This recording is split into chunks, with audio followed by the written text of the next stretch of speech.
नमस्कार, साफ संदेश से मैं अनिल कौशिक। न्यूज़ अपडेट 7 बजे कार्यक्रम बादरा आसपास में आप सभी दोस्तों का स्वागत है। दोस्तों, कार्यक्रम की शुरुआत हमेशा की तरह मुख्य खबर से करते हैं। आज भी हमें उसी मुख्य खबर से शुरुआत करने जा रहे हैं, लेकिन उससे पहले मैं आपको बताऊं, देश प्रदेश की भी प्रमुख खबरों की अपडेट आपको ज़रूर बताएंगे। मंडियों के भाव, मौसम के मिजाज की जानकारी भी देंगे। अब शुरुआत हम उस खबर से करते हैं जिस खबर ने पिछले 2-3 महीनों से अर्थात जुलाई महीने से ही भादरा कस्बे में अमन चैन भाईचारे को ताक पर रख छोड़ा है। दोस्तों, मैं बात कर रहा हूँ गोकसी की घटना की, जो 11 जुलाई को चिड़िया गांधी में घटित हुई थी। उसके बाद में चले तमाम घटनाक्रमों में ऐसी कड़ियाँ जुड़ती गई समय अंतराल के बाद कि ना तो अभी तक धारा 144 को हटाया गया है और ना ही उस घटना के बाद में इस तनाव को कम करने के कोई बहुत बड़े प्रयास प्रशासन द्वारा किए गए हो। झूठ पर झूठ, झूठ पर झूठ, एक झूठ को दबाने के लिए कई झूठ। और दोस्तों, इसका खुलासा एक प्रकार से आज प्रेस कॉन्फ्रेंस हुई उसमें हुआ है। आज न्यू वीडियस संस्थान में दोस्तों एक रवि बंसल और राजपाल दाहेल द्वारा प्रेस कॉन्फ्रेंस की गई। गांधी बड़ी के अनेकों लोग भी मौजूद थे, ग्रामीण थे गांधी बड़ी के। उन्होंने ये प्रेस कॉन्फ्रेंस की, जो कि अलग से इसके 2-3 वीडियोस हमने डाले हैं, वो आप ज़रूर देखिएगा। उसमें घटना का किस प्रकार से पुलिस ने दबाने का प्रयास किया है, किस प्रकार से घटना को लेकर चर्चाएं छिड़ी थी, किस प्रकार से घटना में नए नए ट्विस्ट आते गए और क्या जांच हुई, किस प्रकार की जांच हुई और मामले में बाद में एफआईआर लगा दी गई। अभियुक्त जो थे 6, उनकी जमानत 169 के तहत हो गई। तो सारे घटनाक्रमों पर एक बार फिर से उबाल आता है इस आज की प्रेस कॉन्फ्रेंस को देखने के बाद। दोस्तों, आखिर क्या था उस प्रेस कॉन्फ्रेंस में? सबसे पहले हम इसी बात से शुरुआत करते हैं, उसके बाद में अन्य खबरों की ओर रुख करेंगे। दोस्तों, आज जो प्रेस कॉन्फ्रेंस का आयोजन किया गया, वो जो हाई कोर्ट में रिट एक लगाई गई है, याचिका लगाई गई थी, उस याचिका में दोस्तों, उस याचिका के बाद हाई कोर्ट ने जो जांच कमेटी यहाँ बैठाई गई थी, एसआईटी की एक जांच कमेटी बैठाई गई थी, उसके नेतृत्व में जांच जो हुई थी और उस जांच के जो नेतृत्वकर्ता थे, जिनके सानिध्य में जांच हुई थी, आसाराम चौधरी, जो अतिरिक्त जिला कलेक्टर थे, उनको तलब किया गया हाई कोर्ट में। और हाई कोर्ट में इसलिए तलब किया गया जो कि राजपाल जिसके द्वारा जो दिया गया था प्राइवेट सैंपल, वो पॉजिटिव आया था, आपको याद होगा। उसी राजपाल द्वारा ये याचिका लगाई गई है दोस्तों हाई कोर्ट में। और हाई कोर्ट में याचिका लगाकर मांग की गई है कि मेरा नार्को टेस्ट किया जाए और मुझे इस जो घटना हुई है गोकसी की, उसमें सीबीआई जांच चाहिए। दोस्तों, जिस किसी भी शख्स ने सैंपल दिया हो, उस सैंपल की रिपोर्ट पॉजिटिव आई हो, उसके बाद में उसको पुलिस द्वारा उसको मुकदमा लगाकर भी अरेस्ट किया गया हो, उसके साथ मारपीट भी की गई हो, उसका एक हाथ भी तोड़ा गया हो, उसके बाद में उसको जमानत भी मिली, वो बाहर भी आए और तरह तरह की अफवाहें चली। उसके बाद में सभी अभियुक्तों को छोड़ दिया गया, एक एक करके जमानत हो गई और मामले में बिरानी थाना ने एफआईआर लगा दी। हम इस मामले को लेकर इसलिए आज दोस्तों इसकी समीक्षा कर रहे हैं क्योंकि ऐसे कुछ एविडेंस दिखाए हैं। आज जो प्रेस कॉन्फ्रेंस की, उसमें रवि बंसल और राजपाल दाहेल ने, जो कि इस मामले को उठाने के लिए मुख्य वो लोग हैं जिन्होंने इस मामले को उठाया था, गोकसी की घटना को। जब से चंपा देवी का एक वीडियो वायरल हुआ था, उसके बाद में धरना प्रदर्शन हुआ गांधी बड़ी गांव के बस स्टैंड पर। सिलसिलेवार में आपको बताऊं तो 4 दिन धरना प्रदर्शन हुआ। चौथे दिन प्रशासन आया वार्ता के लिए और वार्ता के लिए जिला कलेक्टर महोदय भी थे, एसपी महोदय भी थे। उस वार्ता में स्कूल परिसर में ये वार्ता हुई थी, जहां धरना स्थल था वहाँ से 100 मीटर की दूरी पर ही ये स्कूल स्थित था। वहाँ वार्ता हुई। वार्ता के अंदर प्रशासन द्वारा कहा गया कि आप जल्द से जल्द ये धरना प्रदर्शन समाप्त करें। हम निष्पक्षता के साथ, ईमानदारी के साथ मामले की जांच करेंगे, छानबीन करेंगे, दोषियों को पकड़कर उनके विरुद्ध कानूनी कार्रवाई की जाएगी। लेकिन जो धरनार्थी थे उन्होंने कहा कि हम आपस में विचार विमर्श करेंगे और धरना आज नहीं कल उठा देंगे। लेकिन प्रशासन ने कहा कि आज के आज, अभी के अभी आपको धरना उठाना पड़ेगा। उसके बाद में धरनार्थी निकल कर बाहर आ गए नाराज़ होकर, और उसके बाद में जिला कलेक्टर द्वारा आदेश दिया गया बलपूर्वक धरना प्रदर्शनकारियों को खदेड़ने का। टेंट वगैरह जब्त कर लिए गए। उसके बाद में धरना समाप्त। अगले दिन ज़बरदस्त धरना प्रदर्शन आंदोलन, और पूरा गांव जैसे एक प्रकार से दोस्तों क्षुब्ध हो गया हो, इस घटना को लेकर आक्रोश व्याप्त हो गया हो, और बड़ी संख्या में महिलाएं भी सड़क पर उतरी और पुलिस प्रशासन द्वारा यहाँ लाठियाँ भी बांधी गई। उसके बाद में कर्फ्यू लगा दिया गया। दोस्तों चिड़िया गांधी और गांधी बड़ी गाँव में कर्फ्यू लगा दिया गया। पूरी फोर्स डाल दी गई भादरा क्षेत्र में। धारा 144 उस समय लगा दी गई थी, जो अभी भी जारी है। दोस्तों धारा 144 हटाई नहीं जा रही है। और उसके बाद में एक एक का बयान लिया गया। एसआईटी की टीम भी गठित की गई थी, और उनका भी उनकी टीम ने अनुसंधान किया। उस अनुसंधान की जो सारी रिपोर्टें हैं वो अपने आकाओं को दिखाई होगी। अपनी टीम के जो एसआईटी की जो रिपोर्ट थी वो एसआईटी प्रमुख को दिखाई गई होगी, सरकार को दिखाई गई होगी, पुलिस के आला अधिकारियों को दिखाई गई होगी। और उसके बाद में भिरानी पुलिस ने मामले में एफआईआर लगा दी। उसी के आधार पर कोर्ट में अभियुक्तों की 169 में रिहाई हो गई। अब क्या रह गया इसमें, जब मामले में एफआईआर लग गई, अभियुक्तों की रिहाई हो गई, और एक प्रकार से धारा 144 नहीं हटी, क्योंकि पुलिस को अभी भी अंदेशा है। और वो इसलिए है क्योंकि पुलिस ने मामले को दबाया है। पुलिस ने मामले का दूसरा पहलू जनता के सामने उजागर किया है। जो रियल पहलू था वो जनता के सामने नहीं आने दिया गया। पुलिस ने प्रारंभ में ही झूठ की बुनियाद पर इस मामले को दबाना चाहा, निपटाना चाहा। जब ये कहा कि यहाँ तो पाडा कटाए गो किसी की घटना नहीं हुई, और प्रथम दृष्टया चिकित्सक की रिपोर्ट ये कहती है कि ये पाडा कटा है। उसके बाद में एक रिपोर्ट आती है पॉजिटिव, और पुलिस को बाद में कहना पड़ता है प्रेस कॉन्फ्रेंस करके कि एक सैंपल जो है वो पॉजिटिव आया है, अर्थात जो घटना थी वो उसकी एफएसएल रिपोर्ट आ गई है, वो पॉजिटिव थी, वो किसी की घटना हुई है। उसके बाद में बवाल होता है और क्षेत्र में तनाव होता है। उसके बाद में जब लोकसभा में सांसद राहुल कसवा एक सवाल के जवाब में वो सवाल उठाते हैं, और वो ये कहते हैं कि एक प्राइवेट सैंपल जो है वो पॉजिटिव आया है। दोस्तों वहाँ से एक बार फिर मामला दूसरे एंगल में चला जाता है। मुस्लिम पक्ष सड़कों पर आता है, धरना प्रदर्शन, चेतावनियाँ दी जाती है। यहाँ 50,000 लोगों की भीड़ को लेकर तैयारियाँ भी की जाती हैं। असदुद्दीन ओवैसी की सभाओं की तैयारियां भी हो जाती है।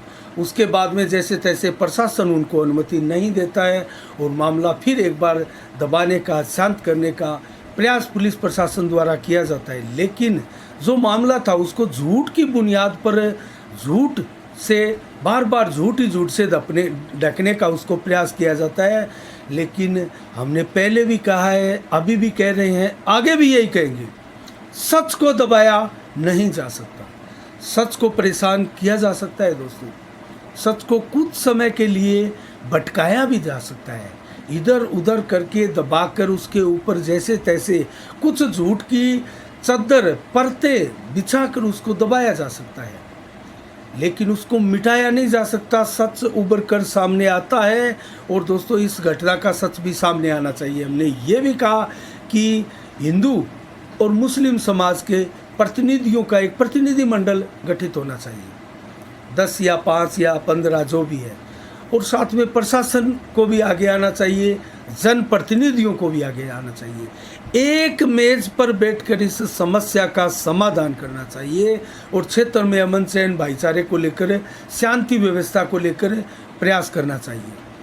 अब जब ये नहीं हो सकता और सभी अपना अपना शक्ति प्रदर्शन करने और अपना अपना प्रभाव दिखाने के लिए अड़े हुए हैं, डटे हुए हैं। मामले को अपने अपने स्तर पर दोनों ही वर्गों द्वारा आगे और आगे ले जाया जा रहा है।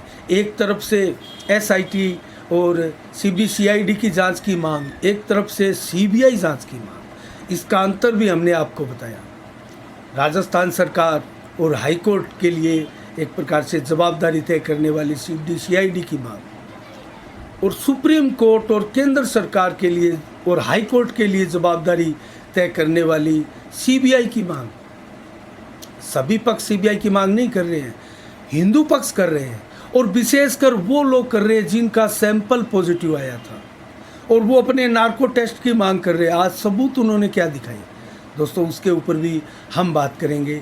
और अब मैं आपको सबूत जो उन्होंने क्या दिखाए और किस बिना पर ये दावे किए जा रहे हैं, जो गोकसी की घटना है उसको पुलिस द्वारा दबाया गया, ये कहा जा रहा है। दोस्तों, आमीन खां पुत्र रहमत खां, उनका एक बयान है। दोस्तों, बयान की सर्टिफाइड कॉपियाँ निकाली गई है इन लोगों द्वारा जो आज प्रेस कॉन्फ्रेंस की गई थी, और वो सर्टिफाइड कॉपियाँ प्रेस को भी दी गई है, और उन सर्टिफाइड कॉपियों में उनका बयान अंकित है, नीचे सिग्नेचर है, सब चीज़ उसमें तय है, निर्धारित है। और जो सिस्टम है, जो सरकार का, जो पुलिस प्रशासन का, और जो भिरानी पुलिस थाने में FIR दर्ज की गई, उनके बयान लिए गए, और जो सिस्टम था सारा उसी सिस्टम के तहत उनके बयान दर्ज हैं। आमीन खां पुत्र रहमत खां कहते हैं कि हथियार जो कि दरात, जिसको चिड़िया गांधी की एक गली में ईंट के ढेर में मैंने छुपाया। आप सुनते जाइए इनके बयान, और अलग अलग वीडियो है उनमें दोस्तों, सिलसिलेवार ये सारी चीज़ें भी आपको देखने को मिलेंगी। अनवर पुत्र मोहम्मद हारून ये कहते हैं कि हमने गाय की बलि दी, उसके अवशेष हमने गांधीबड़ी के खेत में गड्ढा खोद कर दबाए हैं। इसके बाद फारूक पुत्र मकबूल खां ये कहते हैं कि कार्टून के पीछे छुपाई गई लोहे की छुरी जिससे हमने गाय की बच्ची को काटा था, स्वीकार करते हैं ये अपने बयान में।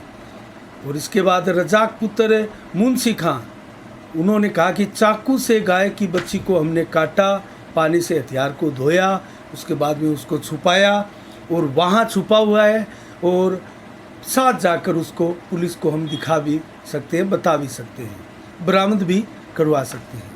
ये अनुसंधान में आए। सिकंदर पुत्र मकबूल खां ने कहा कि गाय के अवशेष हमने कागदाना से निकल कर एक स्थान पर डाले हैं, उस स्थान पर जाकर मैं बता भी सकता हूँ कि हमने यहाँ डाले हैं।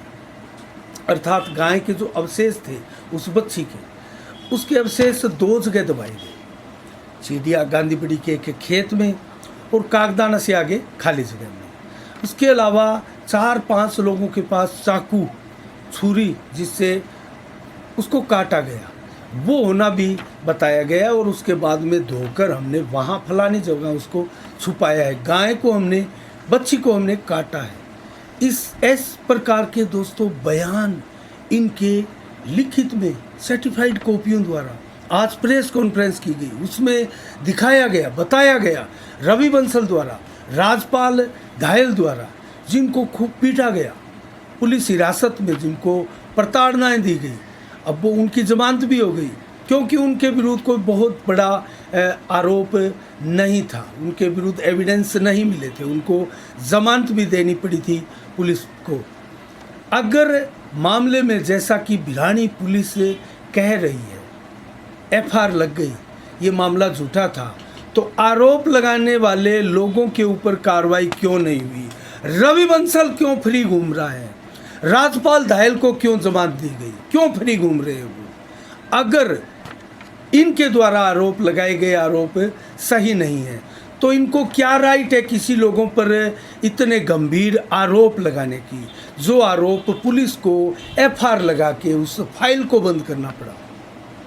तो ऐसे लोगों पर कार्रवाई क्यों नहीं पुलिस द्वारा की गई? दोस्तों, पुलिस यहाँ, मैं फिर आपको बता रहा हूँ, एक झूठ को दबाने के लिए बार बार यहाँ झूठ बोलती हुई प्रतीत हो रही है। और रवि बंसल ने और राजपाल धायल ने एक एडवोकेट के एक साक्षात्कार को निशाना बनाया। दोस्तों उस एडवोकेट के बारे में आप समझ गए होंगे, वो इशारा अदरीस अली एडवोकेट के ऊपर था। उनका एक बयान आया था, उनका एक साक्षात्कार था और उन्होंने एक बयान देकर एक प्रकार से जैसा कि आरोप लगाया जा रहा है रवि बंसल और जो दाहिल है उनके द्वारा, राजपाल दाहिल द्वारा, कि उन्होंने एक नैरेटिव सेट किया लोगों के दिमाग में बिठाने के लिए। घटना ये थी, नहीं थी, घटना कुछ भी नहीं थी, यहाँ गो किसी की घटना नहीं हुई है।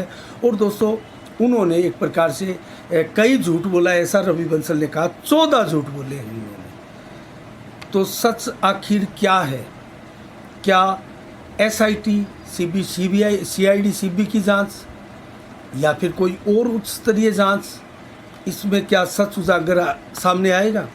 और हाईकोर्ट में जो याचिका लगी है और वहाँ जब जांचकर्ता के मुख्य जो अनुसंधानकर्ता थे आसाराम चौधरी, अतिरिक्त पुलिस जिला अधीक्षक, उनको बुलाया गया हाईकोर्ट में, तलब किया गया उनसे सारे डॉक्यूमेंट्स में दस्तावेज उनको बुलाया गया, उन्होंने पेश किया और भिरानी के SHO भी वहाँ उपस्थित हुए, अन्य कई पुलिस अधिकारी भी उपस्थित हुए।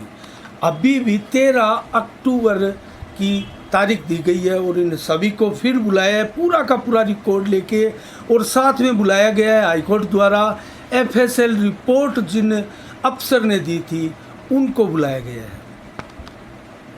तो हाईकोर्ट में चल रहा अब मामला दोस्तों एक बार फिर इसलिए गर्मा गया क्योंकि उनके बयान अब जनता के सामने आ जा चुके हैं और बहुत से लोगों ने लाइव भी इसका चलाया है और हमने भी इसका एक वीडियो दोस्तों लाइव भी हमने हमारे फेसबुक पेज से साफ संदेश भारत से चलाया है और इसके बाद हमने साफ संदेश भारत के चैनल पर भी इसका अलग अलग करके 3 वीडियोज़ इसके डाले हैं। ज़रूर आप देखिएगा और इसमें आपको घटना समझ में आएगी, कहाँ क्या षड्यंत्र चल रहा है, कुछ आप अंदाज़ा लगाने में सक्षम हो सकते हैं। तो बहुत बड़े सवाल हैं पुलिस के सामने भी, पुलिस ने आखिर कुछ छुपाया तो क्यों छुपाया, और FR लगाई तो किस बिना पर लगाई गई, जबकि अभियुक्तों के बयान जो कहते हैं, जो कहानी बयां करते हैं, उस बयानों के आधार पर तो कोई भी किसी भी FIR में FR नहीं लग पाती। FR लगाने के लिए मामले में कुछ पाता ही नहीं, अनुसंधान में, तफ्तीश में मामले में कुछ भी उजागर ना हो और तथ्यहीन सारी चीज़ें नज़र आती हो, तब लगती है FR।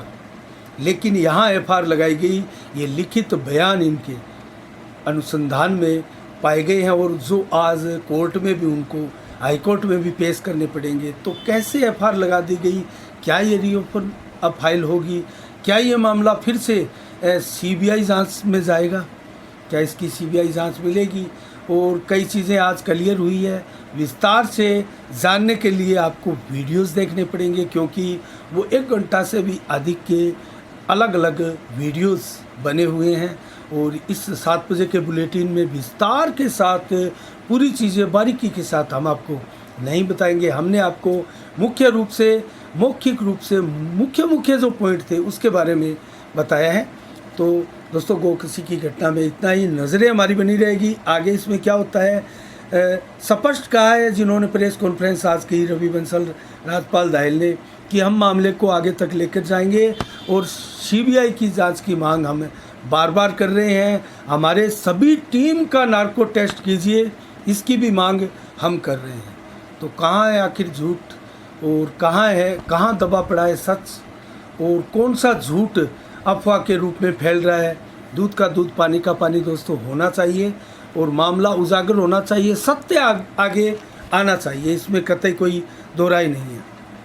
इसके अलावा हम बात करें दोस्तों अन्य खबरों की ओर, तो आज बात करते हैं दोस्तों डुंगराना बस स्टैंड पर लगातार किसानों का धरना प्रदर्शन आज भी जारी था और आज धरने के 9वें दिन भी दोस्तों बड़ी संख्या में किसान जो है वो शामिल हुए और जो जनसंवाद करके लोगों को जागरूक करने का अभियान बजरंग सारण द्वारा चलाया गया था वो अनवरत जारी है। और आज जिज्ञाश्री छोटी और डूंगर सिंहपुरा में जनसभाएं की गई और बजरंग साहनी ने अपने संबोधन में आज कहा कि सरकार को झुकाकर ही दम लेंगे और जो रबी का और खरीफ फसलों का 2020-21 का फसल बीमा क्लेम बड़ी संख्या में किसानों का रोका हुआ है उसको लेकर रहेंगे, किसानों का हक हम लेकर रहेंगे और ये धरना प्रदर्शन तब तक चलता रहेगा जब तक हमारी मांगे पूरी नहीं होती। आज भी अनेकों वक्ताओं ने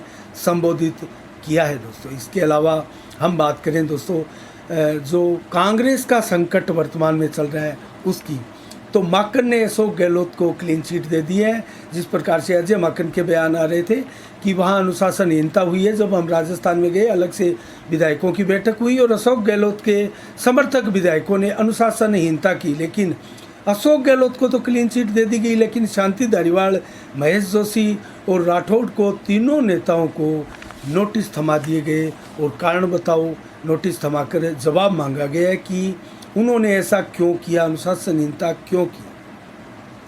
और एक प्रकार से टेक्निकल रास्ता कांग्रेस ने निकाला है अशोक गहलोत को क्लीन चिट देने के लिए। वो टेक्निकल रास्ता यही था कि शांति धारीवाल के घर पर जो ये विधायकों की, उनके समर्थक विधायकों की बैठक हुई थी उसमें अशोक गहलोत मौजूद नहीं थे, तो ये टेक्निकल पॉइंट निकाला गया। और पर्यवेक्षकों के सामने जिस प्रकार से पर्यवेक्षक दोनों के दोनों आए थे और सोनिया गांधी के सामने इन पर्यवेक्षकों ने 9 पन्नों की लिखित रिपोर्ट सौंपी गई है। क्या इन पर कार्रवाई होगी और अध्यक्ष पद का क्या होगा दोस्तों। आज 28 सितंबर हो गई और 24 से 30 सितंबर तक नामांकन की प्रक्रिया कांग्रेस अध्यक्ष पद के लिए हो रही है, तो अभी तक नामांकन एक भी नहीं आया, जबकि बड़े नेता फिर एक बार लगे हैं राहुल गांधी को मनाने और अशोक गहलोत का नाम लगभग बाहर हो चुका है, क्योंकि अब राजस्थान में जो संकट आया था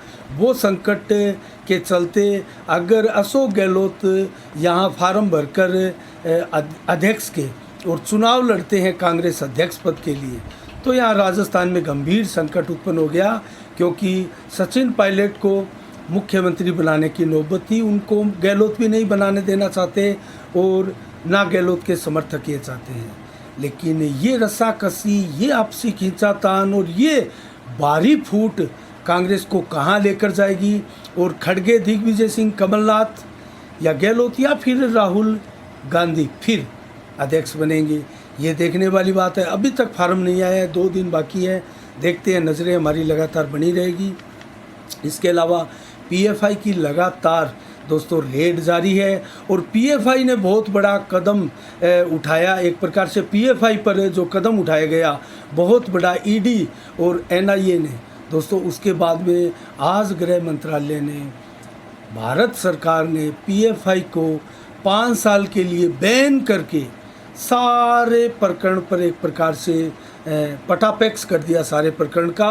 और जो संलिप्तता इनकी दिखाई दे रही थी पूरे देश में, पूरे राज्यों से, और जो एविडेंस सारे एनआई ने और ईडी ने जो जब्त किए थे, जो अभी तक उनको मिले हैं, उन दस्तावेज़ों के आधार पर दोस्तों मैं मुख्य बातें आपको बताऊंगा क्या क्या आरोप जो पीएफआई है उन पर लगे हैं। तो केंद्र ने पीएफआई पर 5 साल का प्रतिबंध लगा दिया है। अनेक राज्यों में इसको लेकर छापेमारी की गई, 250 से अधिक लोग अब तक इसके गिरफ्तार हुए हैं और 9 सहयोगी संगठनों पर भी प्रतिबंध लगा दिया गया है जो पीएफआई का ही एक प्रकार से काम कर रहे थे और आतंकवादी घटनाओं में लिप्त भी थे और देश में अराजकता, सांप्रदायिकता, कट्टरता, इन चीज़ों को फैलाकर एक प्रकार से साजिश रच रहे थे अमन चैन भाईचारे को ख़त्म करने के लिए।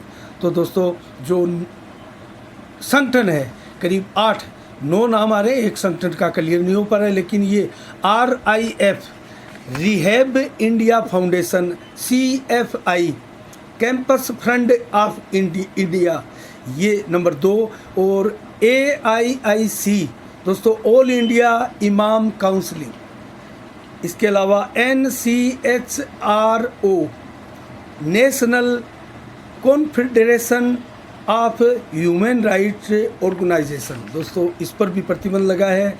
और इसके बाद में national women's front junior front और एम्पावर इंडिया फाउंडेशन, इस पर भी प्रतिबंध लगा।